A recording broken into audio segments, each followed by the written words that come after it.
Oke, selamat siang ya Bapak Ibu. Kita akan membahas satu saham IPO yaitu IPO-nya NICE atau PT Adi Kartiko Pratama Tbk. Ini cukup ramai ya di kalangan investor retail gitu karena bisnisnya itu pertambangan biji nikel gitu. Yang digandang-gandang nikel itu menjadi bahan baku untuk pembuatan baterai. Ada baterai mobil listrik dan juga ada baterai handphone gitu. Dan katanya nikel itu merupakan komoditas yang di masa yang akan datang akan menjadi komoditas yang sangat penting gitu, sangat berharga gitu. Tapi ada sesuatu yang cukup janggal dari IPO ini gitu. Bukan janggal sih, tapi lebih ke berbeda dari yang lain itu. Jadi di IPO-nya NICE ini itu emitennya atau perusahaan NICE-nya itu tidak mendapatkan uang sepeser pun dari IPO-nya ini gitu. Biasanya perusahaan IPO kan perusahaannya dapat duit untuk ekspansi, bayar utang dan segala macam ya. Tapi di saham NICE ini itu perusahaannya nggak dapat uang sepeser pun gitu. Yang pertama harus Bapak Ibu ketahui itu adalah istilah-istilah ini dulu yang ada di IPO NICE nantinya. Yang pertama itu ada AKP itu emitennya Adi Kartiko Pratama. Kemudian ada IMEF selaku pengendali dan SMM selaku pengendalinya perusahaan NICE ini. Kemudian kita lanjut ke prospektusnya. Jadi NICE ini itu akan menjual 12,1 juta lot saham lama ya, saham lama bukan saham baru gitu. Dengan nilai nominal 10 dengan IPO berkisar di 530 atau 430 rupiah. Dengan nilai emisi itu sebanyak-banyaknya 644 miliar ya. Cukup besar ya. Nilai emisinya cukup besar.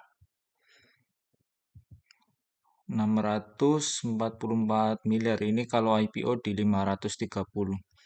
Nilai nominalnya 10. Cuma yang Bapak Ibu perhatikan itu saham yang di IPO kan itu bukan saham baru, saham dari pengendali lama gitu. Jadi SMM dan IMEF itu selaku pengendali lama itu menjual sahamnya ke publik gitu. Ya ini sama saja kayak di saham yang udah IPO tapi pengendalinya jualan di publik gitu, di reguler gitu. Sama aja pengendalinya jualan gitu. Indikasi awalnya ya ini udah mulai nggak bagus gitu. Udah mulai kurang bagus lah. Apalagi nilai nominalnya 10, dia jualan di 430.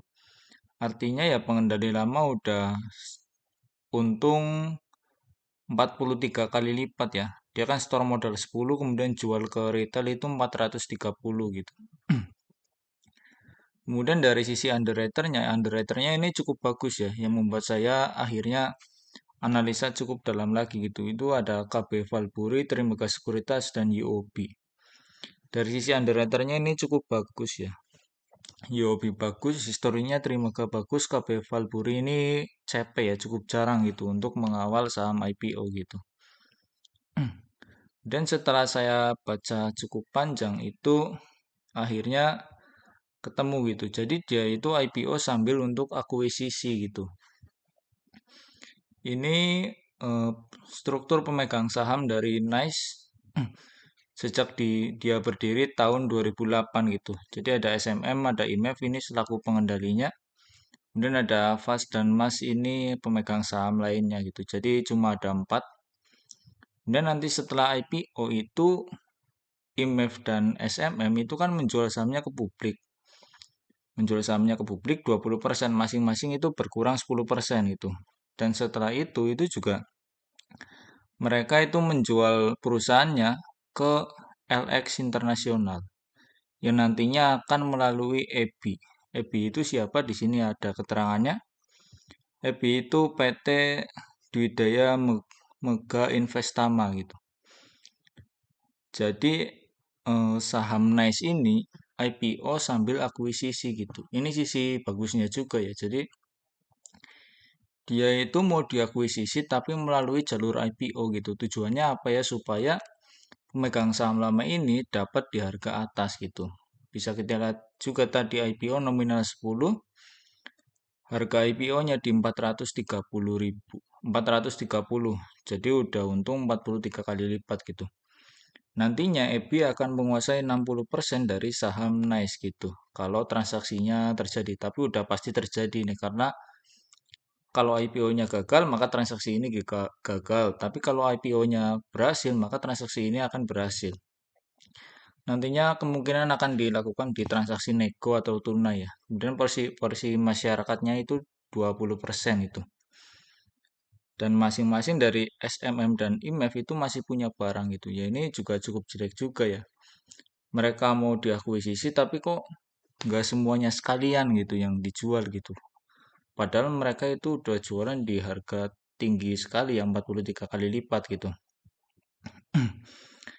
Nantinya struktur pemegang sahamnya akan jadi seperti ini. EBI menguasai 60%,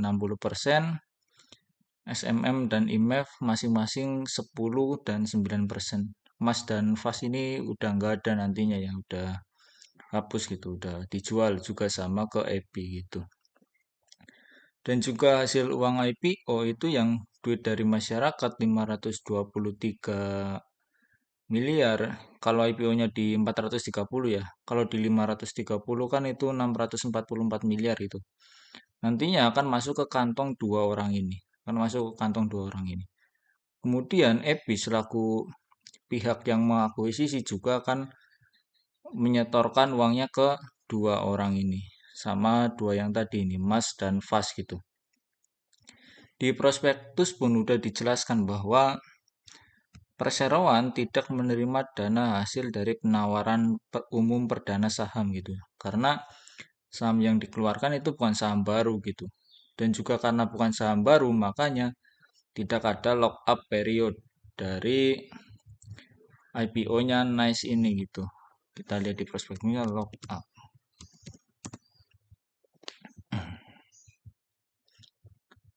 Eh, di sini keterangannya nggak ada ya. Ntar sambil cek-cek dulu ya. Intinya ini tuh nggak ada lock up period, cuma pengendali lama yang membeli membeli saham itu berkomitmen tidak akan melepaskan ke pengendaliannya gitu. Nanti sambil saya cari dulu halaman berapa ini.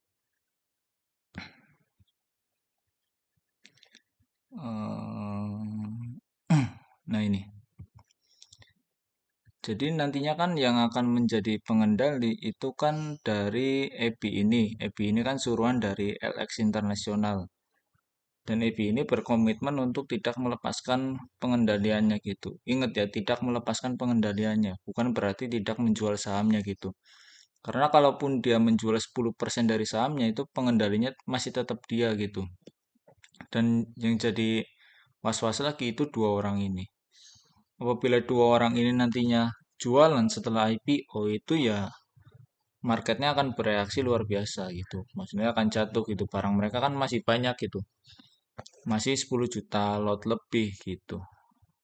Yang sisi negatifnya ya. Ini diakuisisi tapi kenapa saham pengendalinya nggak sekalian dihilangkan semua gitu. Nggak sekalian dibeli semua gitu. LX Internasional ini sebenarnya bukan pemain baru di market ya. Kita lihat di historinya ini di situs webnya ya, bukan di historinya itu kalau kita translate gitu. LX Internasional itu mengoperasikan bisnis batubara di Indonesia, Tiongkok, Australia dan lainnya gitu. Jadi bisa dilihat ya ini bukan emiten baru ya yang mengakuisisi gitu. Yaitu pelaku pasar yang udah cukup lama gitu. Cukup bagus ya dari pihak yang mengakuisisi gitu. Cuma yang menjadi masalah yang menjadi poin penting ya, bukan masalah ya, poin penting, poin yang perlu dipertimbangkan gitu. Itu dari SMM dan IMF itu pengendali lama itu masih megang barang cukup banyak gitu. Bisa saja nantinya mereka jualan di market reguler gitu. Dan umumnya kalau IPO yang akuisisi gini itu sahamnya akan kurang liquid ya. sahamnya akan kurang liquid itu umumnya. Contohnya itu ada Baby, dia itu IPO sambil konversi utang dan juga diakuisisi gitu. Umumnya itu sahamnya jadi kurang liquid, cuma cukup menarik untuk jangka waktu panjang. Apabila saham IPO akuisisi kini itu awalnya liquid banget, itu ya indikasinya kurang bagus ya. Ada Maxi juga ya. Maxi ini sama ya, dia bukan nerbitin saham baru tapi jualan saham pengendali gitu. Cuma yang beda dari Maxi ini itu dia tidak diakuisisi gitu. Jadi murni pengendalinya jualan gitu. Sejak IPO sampai sekarang pun outflow terus gitu, distribusi terus gitu. Ya, sebenarnya cukup jelek ya, cuma karena yang mengakuisisi Nice ini itu bukan pemain baru di market ya. Dalam hal ini itu LX Internasional gitu. Jadi kita lihat nanti respon market gimana ya. Di market reguler gimana. Cuma untuk jaga-jaga kalau IPO begini itu lebih baik dihindari dulu untuk mengikuti pre-IPO-nya gitu. Apalagi IPO di harga atas gitu. Untuk ngerek sampai auto reject atas itu berat gitu kalau IPO di 400-an gitu. Kecuali IPO di 100 200 itu masih enteng ya untuk hari pertama auto reject atas gitu. Dari sisi rasio laporan keuangan ya, yang sederhana aja. Bukan sederhana sih, tapi yang simple aja gitu. Nah, di sini aset lancarnya itu 156 miliar, liabilitas perusahaan, liabilitas jangka pendeknya itu 128 miliar ya, ini masih cukup aman ya. Aset lancarnya itu bisa menutupi utang jangka pendeknya gitu. Ekuitasnya bertumbuh pelan-pelan. Penjualannya 378 miliar, beban pokok penjualannya ini gede banget ya. Padahal dia itu emiten tambang gitu. Dari sisi laporan keuangan sih nggak ada yang aneh-aneh ya. Maksudnya ya ini perusahaan ya benar-benar kerja gitu. Kita lihat nanti respon market gimana setelah diakuisisi oleh LX Internasional gitu. Cuma kalau untuk ikut pre-IPO-nya lebih baik dihindari dulu karena cukup beresiko di IPO Nice ini. Begitu Bapak Ibu.